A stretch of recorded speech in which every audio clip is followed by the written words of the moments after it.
사순절 둘째 주일인 오늘, 제 증언은 지난 주일 증언의 후속편이라고 할 수 있습니다.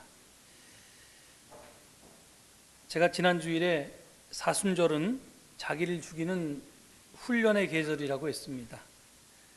또 부활절은 예수님이 부활하신 것을 축하하는 잔칫날일 뿐만이 아니라 내가 옛사람에 대해서 죽고 새 사람으로 다시 태어나는 것을 기념하는 날이어야 한다고 했습니다.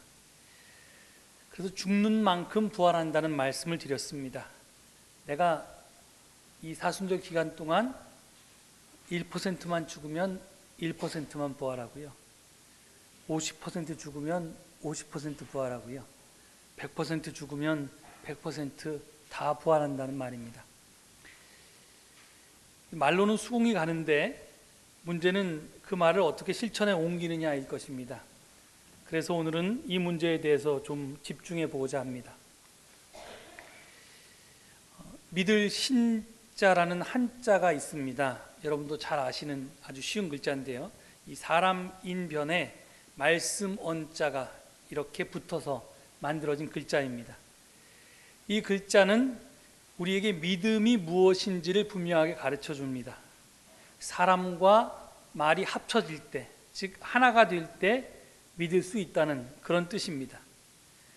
우리가 어떤 사람에 대해서, 그리고 그 사람이 신뢰할 만한 사람이냐 그렇지 않느냐를 판단하는 근거는, 또 믿을 수 있는 사람이냐 아니냐를 구분하는 기준은 그 사람의 삶이 자기가 한 말과 얼마나 일치하느냐에 따라 달려 있습니다. 언행이 일치하지 않는 사람을 우리는 신뢰할 수가 없습니다. 말은 번지르르하게 하는데 삶은 그렇지 못한 사람을 우리는 위선자라고 하고 또 사기꾼이라고도 합니다. 여기서 중요한 것은 사람과 말이 분리되지 않는다는 것입니다. 신앙이란 것도 마찬가지입니다. 이 신앙 역시 한자 말인데요, 믿을 신자에 우러를 앙자가 합쳐진 말입니다. 그러니까 믿고 우러른다, 이런 뜻을 갖고 있습니다. 근데 도대체 믿고 우러른다는 게 무슨 뜻일까?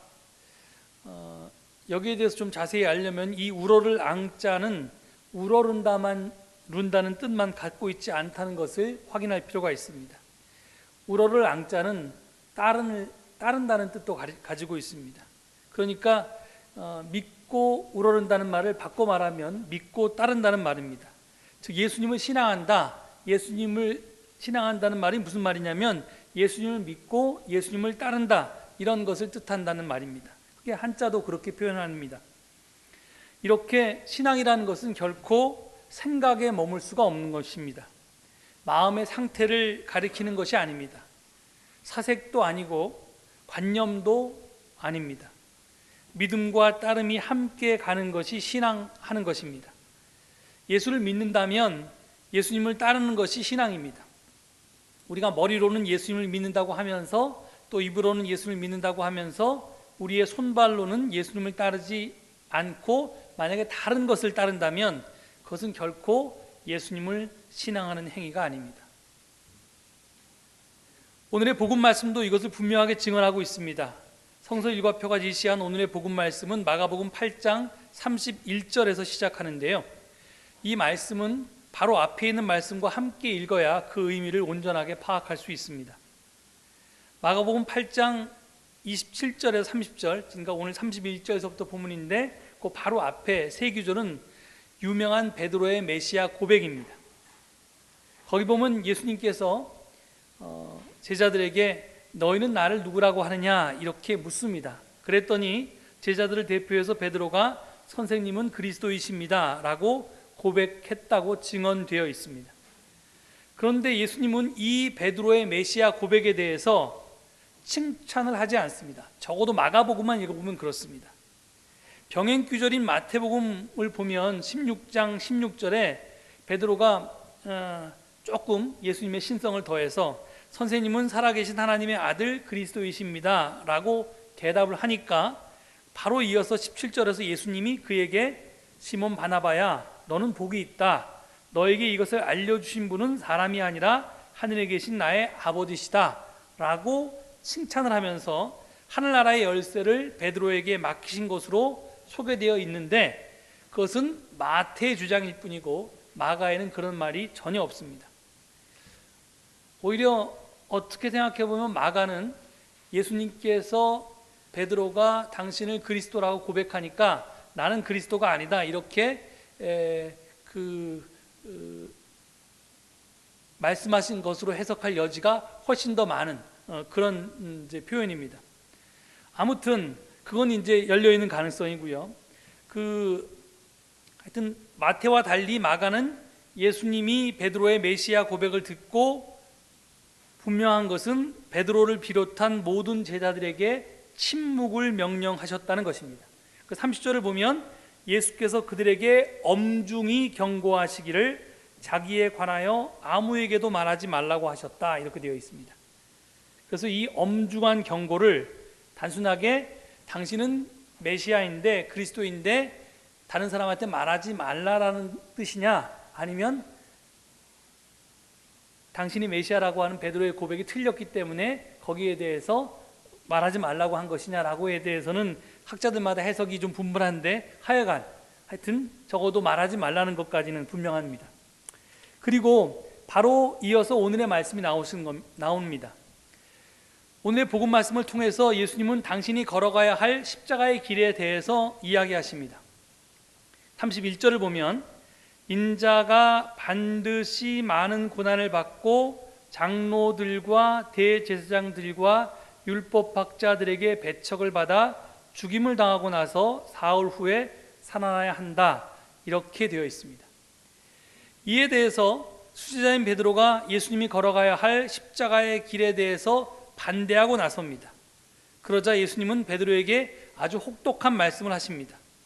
8장 33절을 보면 사탄아 내 뒤로 물러가라, 너는 하나님의 일을 생각하지 않고 사람의 일만 생각하는구나 하고 꾸짖습니다. 지금 예수님께서는 십자가의 길을 반대하는 베드로를 사탄이라고 지칭하셨습니다. 그리고 내 뒤로 물러가라고 말씀하십니다. 이 말씀은 가히 충격적입니다. 당신 제자를, 그것도 수제자를 사탄이라고 했기 때문입니다. 베드로가 왜 사탄입니까? 그는 예수님이 걷고자 했던 십자가의 길을 막아섰기 때문에 사탄이 되었습니다. 즉 스승이 걷고자 하는 그 길을 나는 따라 걷지 않겠습니다 이렇게 거부했기 때문에 사탄이라는 그런 칭호를 받았던 것입니다. 그래서 이어지는 34절 35절에서 예수님은 이렇게 말씀하십니다. 따라와야 된다고 하시는 거죠. 나를 따라오려는 사람은 자기를 부인하고 자기 십자가를 지고 나를 따라오너라. 누구든지 제 목숨을 구하고자 하는 사람은 잃을 것이요 누구든지 나와 복음을 위하여 제 목숨을 잃는 사람은 구할 것이다. 이 말씀에서 우리는 두 가지 점에 주목해야 합니다. 첫째는 제자도에 관한 것입니다. discipleship이라는 거죠. 제자라고 하는 것은 예수님을 따르는 사람입니다. 여기서 따른다는 말은 단순히 예수님이 그리스도라고 입으로 고백하는 것을 뜻하지 않습니다. 몸으로 예수님이 가신 십자가의 길을 뒤따르는 것을 뜻합니다. 입으로는 예수님을 그리스도라고 고백하지만 몸으로는 십자가의 길을 따르지 않는 사람은 베드로와 마찬가지로 사탄입니다. 따라서 우리는 내 안에 있는 사탄을 볼 수 있어야 합니다. 하나님의 일에는 관심이 없고 내 일에만 관심하고 내 욕심만 채우려고 하는 내가 바로 사탄이라는 사실에 대해서 분명하게 고백할 수 있어야 합니다. 두 번째로 누구든지 제 목숨을 구하고자 하는 사람은 잃을 것이요 누구든지 나와 복음을 위하여 제 목숨을 잃는 사람은 구할 것이다 라는 말씀입니다. 이 말씀에 대해서 제가 이 강단 위에서 여러 번 증언했습니다. 이 말은 죽을 각오를 하면 살고 살 생각을 하면 죽는다라는 뜻이 아닙니다. 성경을 분명하게 보십시오. 자기 목숨을 구하고자 하는 사람과 대비되는 구절은 자기 목숨을 잃고자 하는 사람이 아닙니다. 자기 목숨을 잃는 사람입니다. 여기서 잃고자 하는 사람과 잃는 사람은 하늘과 땅의 차이입니다. 잃고자 한다라고 하는 것은요, 내가 그런 뜻을 가졌다, 내가 그런 의지를 가졌다 이것을 뜻합니다. 그런데 잃는 사람은요, 그렇게 의지를 갖고 뜻을 세운 것이 아니라 잃는 것은 생각으로 하는 것이 아니라 행동으로 하는 것입니다. 다시 말해서 죽는 척만 해서는 안 되고 진짜로 죽어야지 다시 살 수 있다고 예수님 말씀하신 겁니다. 분명히 말씀드립니다. 죽어야 살 수 있습니다. 십자가를 거쳐야 비로소 부활에 이를 수 있습니다. 사순절은 바로 이 진리를 우리에게 가르쳐주는 계절입니다. 그래서 사순절이 우리에게 굉장히 부담스럽습니다. 우리는 자꾸 살고 싶은데 예수님은 자꾸 죽으랍니다. 그래서 이게 부담스럽고, 특히 마가복음을 본문으로 사순절 설교를 할 때는 특히 부담스럽습니다. 달리 빠져나갈 구멍을 마가복음 별로 주지 않기 때문에 그렇습니다. 그렇다면 예수님이 죽으라니까 죽어야 되는데 무엇을 어떻게 죽어야 할까요? 우리 안에 있는 어떤 것을 죽여야지 우리가 그리스도와 함께 다시 살아날 수 있을까요? 이것은 우리가 평생을 두고 우리 스스로에게 물어야 할 질문이고요. 그리고 우리의 삶으로 몸으로 답해야 할 그런 과제입니다. 그리고 우리가 이 과제에 얼마만큼 충실했느냐에 따라서 우리의 구원 여부가 달려 있습니다. 저는 오늘 여러분께 평생 이 과제에 매달렸던 한 사람을 소개하고자 합니다. 그분은 바로 다석 유용모 선생입니다. 그분에 대해서 이야기하자면 끝이 없을 것입니다. 그래서 저는 오늘 간단하게 그분이 가졌던 생각과 삶의 핵심만 몇 가지 간추려 소개하고자 합니다. 창세기를 보면 천지창조 때 하나님께서 당신의 형상을 따라서 당신의 모양대로 사람을 만드셨다, 이렇게 증언하고 있습니다. 다시 말해서 우리 안에, 지금 제 안에, 그리고 여러분 안에 하나님의 형상이 들어있다는 것입니다. 도대체 우리 안에 들어있다는 이 하나님의 형상이 뭘까? 유용모 선생은 이것을 불교가 말하는 불성이나 유교가 말하는 성과 같은 것이라고 보았습니다. 불교에서는 각 사람 안에 부처가 있다고 그렇게 말합니다. 즉 모든 사람 안에 불성이 있다. 즉 부처의 본성, 부처가 될 그런 성질이 이미 존재한다, 이렇게 가르칩니다. 유교가 말하는 사람이나 사물의 본성이나 본바탕, 이것을 가리키는 용어가 유교에서는 성인데요, 이 성도 같은 개념입니다. 그러니까 동양의 불교나 유교, 서양의 기독교는 모두 모든 인간 안에는 하나님이 존재한다, 신이 존재한다, 이것을 가르치고 있습니다. 물론 그 하나님의 이름이, 신의 이름이 무엇인가에 대해서는 다 다릅니다.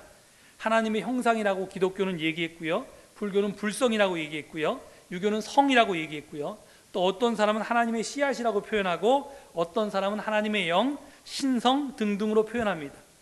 하여간 그 이름이 무엇이든 간에 하나님께서 우리 안에 존재한다라고 하는 것은 동양과 서양이 모든 사람들이, 특히 성현들이 똑같이 그런 이야기를 했습니다.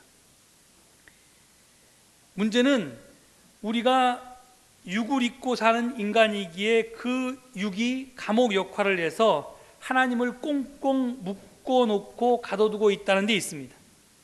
그것을 풀어주기만 하면, 그것을 해방시켜주기만 하면 하나님께서, 내 안에 계신 하나님께서 내 주인이 될 수 있는데, 지금 그것이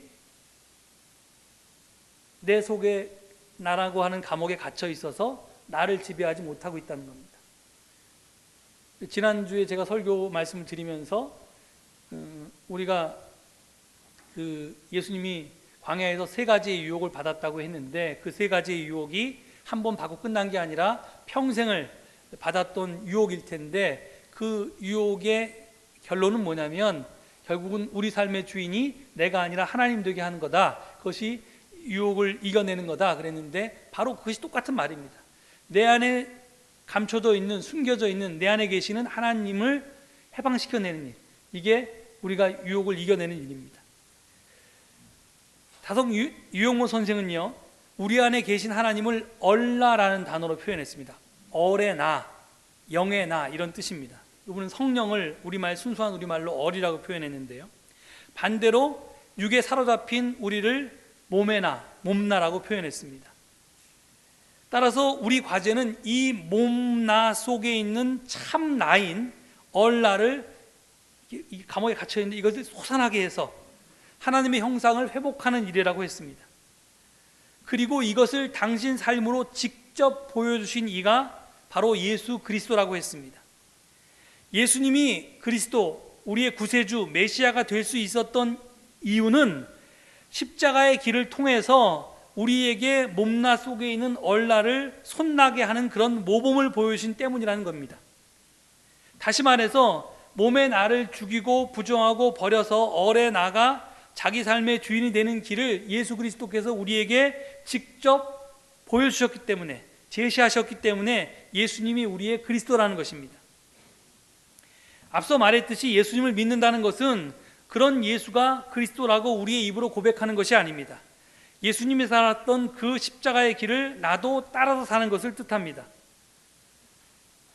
그래서 유영모 선생은요, 예수 십자가 보혈의 공로를 믿으면 구원을 받는다는 대속신앙은 미신이라고 단언합니다. 왜 그게 미신이냐? 구원은 결코 구경꾼들에게 주어지는 것이 아니라는 것입니다. 구원은 참여자만이 누릴 수 있는 특권이기 때문에 아무런 참여하지 않고 그냥 구경만 하면서 구원을 얻겠다는 건 그건 미신이다라는 겁니다. 저하고 같이 성경 공부를 하시는 분들은 이 대속신앙이 언제, 이게 성경에 있는 그런 개념이 아니라 사실은 10세기, 11세기에 도입된 개념, 기독교에 들어오기 시작한 개념이라는 것에 대해서 여러 번 배우셨는데요. 하여간 그게 이 후대의 생각입니다. 근데 지금은 기독교가 마치 이것만 주장하는 것처럼 돼 있어서 지금 굉장히 애석한데, 하여튼 이건 성경의 기본적인 바탕적인 생각은 아닙니다. 그 말하고 똑같이 이 대속신앙에 대해서 굉장히 이제 부정적인 이야기를 했습니다. 앞서 말씀드린 것처럼 예수님이 우리의 그리스도인 것은 대속이 아니라 자속의 길을 가르쳐 주었기 때문입니다. 그가 자속의 길을 몸소 걸어가서 구원의 규범을 보여주었기 때문에 그 자속의 길을 따라 걷는 우리에게 그가 대속이 되었다는 것입니다. 근데 이 신앙이라는 게 이게 이걸 부정하면 굉장히 우리가 뭐라 그럴까요? 굉장히 기독교의 단물이 빠지는 것 같은 그런 애석함이 느껴지는데요. 왜냐하면 우리는 내가 고생하는 것보다 내가 십자가에 지는 건 싫고 예수님이 나 대신 십자가를 져서 나는 그저 공짜로 그의 보혈의 공로에 힘입어서 그냥 무임승차했으면 좋겠다는 것이 우리의 욕심이기 때문에 그렇습니다. 우리는 그래서 공짜를 좋아하죠. 기독교인들이 공짜를 세상에서 제일 좋아합니다. 그런데 그게 기독교가 사람들이 얘기하듯이 뭐 자력구원은 불교는 자력구원이고 기독교는 타력구원이다 이렇게 얘기하는데, 타력구원이 틀렸다는 말이 아니고요. 사실은 이제 기독교 타력구원이 맞는데요. 기독교가 은혜의 종교인 것은 맞습니다. 근데 그 은혜는 우리는 아무것도 안 하는데 예수님이 나를 위해서, 나를 대신해서 십자가에서 죽었기 때문에 내가 구원이라고 하는, 천국이라고 하는 그 구원 열차에 무임으로 공짜로 승차했다, 이렇기 때문에 은혜로운 게 아닙니다.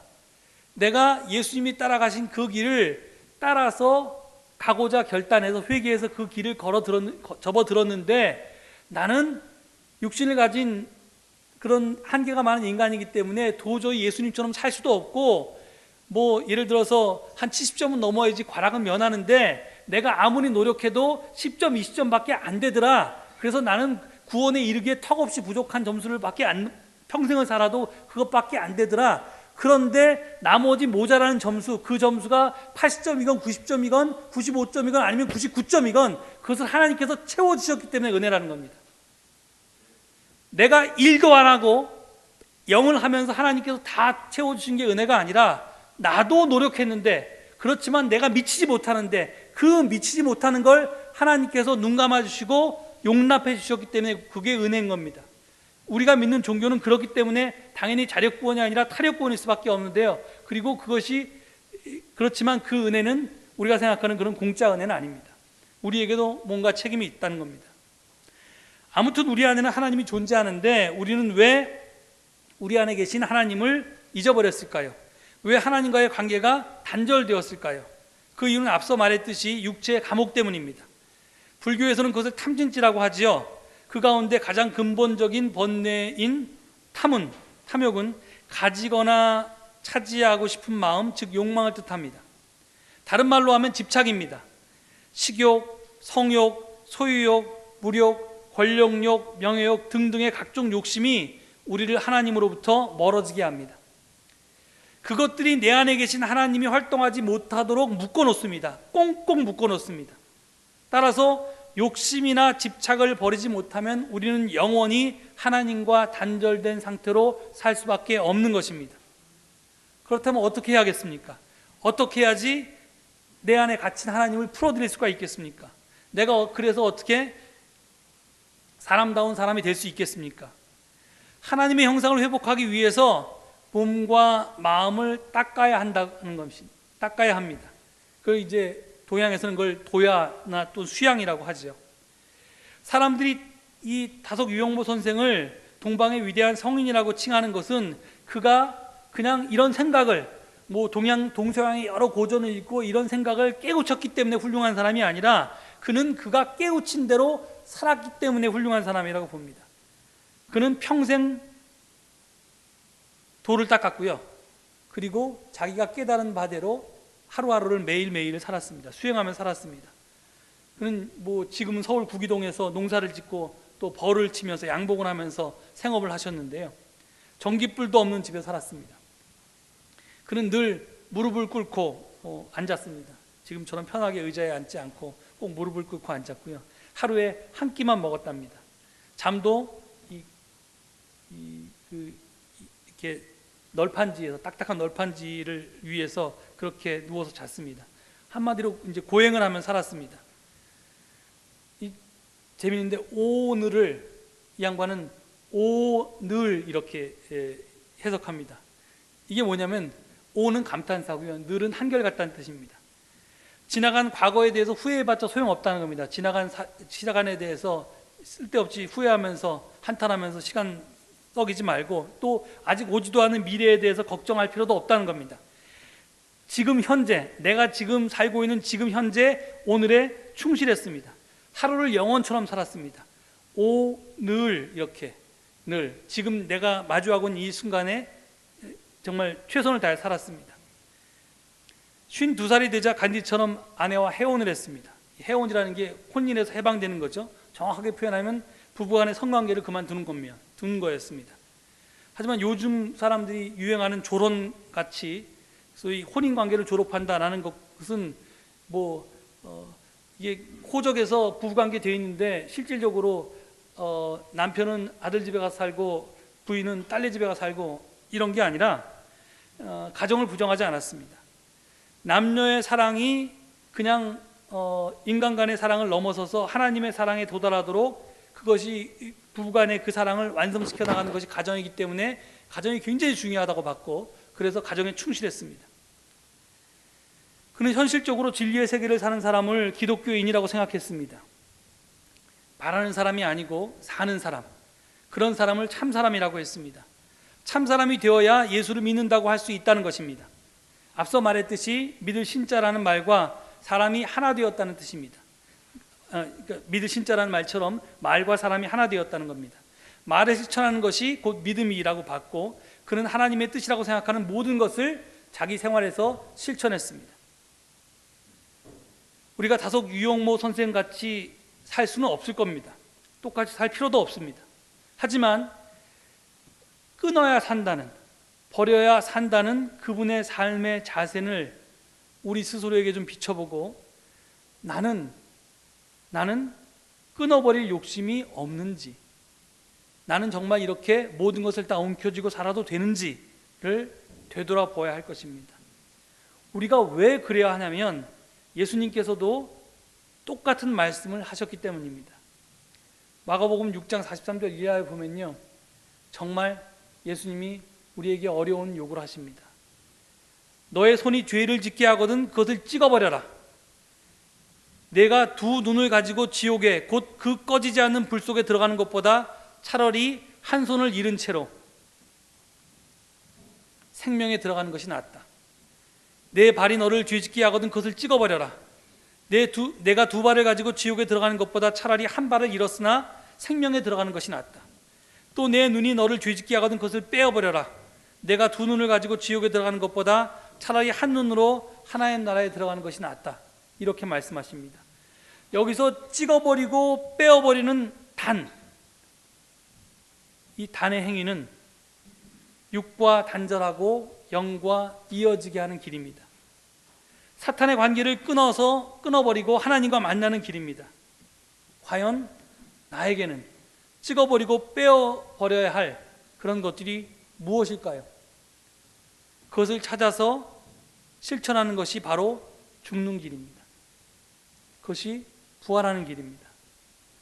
영으로 솟아나는 길입니다. 한 가지 여러분에게 꼭 말씀드릴 것은, 인간이 살면서 이런저런 욕심이 생겨서 이것도 움켜쥐고 저것도 움켜집니다. 너무 움켜진 게 많아서, 그것이 너무 무거워서 인생이 버거울 때 내가 십자가를 졌구나 이렇게 얘기하는 분들이 많습니다. 그건 십자가가 아닙니다. 자기 욕심 덩어리입니다. 십자가를 그렇게 호도하면 안 됩니다. 최근 우리 사회에서 미투, 위스유 운동이 한창입니다. 법조계에서 출발했는데 문화계로 이어지고 이제는 종교계까지 번졌습니다. 또 닷은 누구 겁니까? 라는 지난 10년간의 해묵은 질문에 대한 답도 다 나왔습니다. 사실 누구 것이라고는 진작 알았지만 정작 그것을 확인하게 되니 정말 인간의 욕망의 끝이 어디인가 하는 것을 확인한 것 같아서 씁쓸합니다. 그분이 장로였기에 그랬고, 그리고 이 MB만이 그런 욕을 먹어야 될 게 아니라 사실은 그에게 우리의 욕심을 투영해서 그를 대통령으로 우리가 뽑아줬기 때문에 사실은 이게 그 사람만 욕할 게 아니라 사실 우리 스스로도 자성해서 보아야 합니다. 그래서 도대체 이 모든 것들이, 지금 이 사회에서 벌어지는 것들이 이 현상들 앞에서, 그리고 사순절 기간에 금욕의 삶을 살았던 다속 유용모 선생님의 삶이 새삼 그립게 느껴집니다. 그리고 찍어버리라는, 네가 그렇게 사는 것보다 그걸 버리지 않으면, 그걸 단해버리지 않으면 네가 구원에 이를 수 없다는, 그래서 과감하게 버리라고 하는 예수님의 명령이 빈말로 들리지는 않습니다. 우리가 계속 움켜쥐고 잡고 있으면 결국은 우리도 지금 이 사회에서 무리를 일으키는 사람과 하나도 차이가 없이, 물론 우리는 유명인이 아니기 때문에 그렇게까지 손가락질 맞지는 않을지 몰라도 하여튼 하나님 앞에서는 다 똑같은 죄인일 수 있습니다. 그래서 여러분들이 이 사순절 기간을 살아가시면서 정말로 내가 끊어버려야 될 것들이 무엇인지, 내가 과감히 버려야 될 나의 탐욕과 욕심이 무엇인지에 대해서 진정으로 돌아보시고 그 답을 찾으시면 작은 것이라도 정말 버리려고 노력하는 그런 사순절 기간이 되기를 바랍니다. 끝으로 다속 유용모 선생이 우리가 늘 외우는 주기도문을 재해석했는데요, 우리말로 좀 쉽게 썼는데요, 그것을 여러분에게 소개해드리는 것으로 오늘 증언을 마칠까 합니다. 하늘에 계신 우리 아버지여, 우리도 주와 같이 세상을 이김으로 아버지의 영광을 볼 수 있게 하옵시며 아버지의 나라에 살 수 있게 하옵시며 아버지의 뜻이 길고 멀게 이루어진 것과 같이 오늘 여기서도 이루어지이다. 오늘날 우리에게 먹이를 주옵시고 우리가 아버지의 뜻을 이루는 먹이도 되게 하여 주시옵소서. 우리가 서로 남의 짐만 되는 거짓 살림에서 벗어나서 남의 힘이 될 수 있는 참 삶에 들어갈 수 있게 하여 주시옵소서. 우리가 세상에 끌림이 없이 다만 주를 따라 위로 솟아남을 얻게 하여 주시옵소서. 사람이 서로 널리 생각할 수 있게 하옵시며 깊이 사랑할 수 있게 하옵소서. 아버지와 주께서 하나이 되사 영삶에 계신 것처럼 우리들도 서로 하나이 될 수 있는 사랑을 가지고 정말 참말 삶에 들어가게 하여 주시옵소서. 아멘. 예, 기도하겠습니다. 하나님, 사순절은 우리에게 무거운 명령으로 다가옵니다. 예수님의 십자가를 바라보는 것도 힘든데 이제 그 십자가를 스스로 지고 가라고 하시니 감당할 수 있을지 겁부터 납니다. 하오나 주여, 진정 예수님께서 모범을 보였듯이 그런 삶을 살지 않으면 우리에게 구원이 없음을 깨닫게 하옵소서. 비록 많이 부족하겠지만 그 십자가의 길에 나설 수 있는 저희가 되게 하시고 그 속에서 고난만 있는 것이 아니라 참된 보람과 기쁨도 있고 감사도 있는 것을 발견하는 복된 사순절의 기간이 될 수 있도록 축복하여 주시옵소서. 감사드리며 예수 그리스도 이름 받들어 기도 올립니다. 아멘.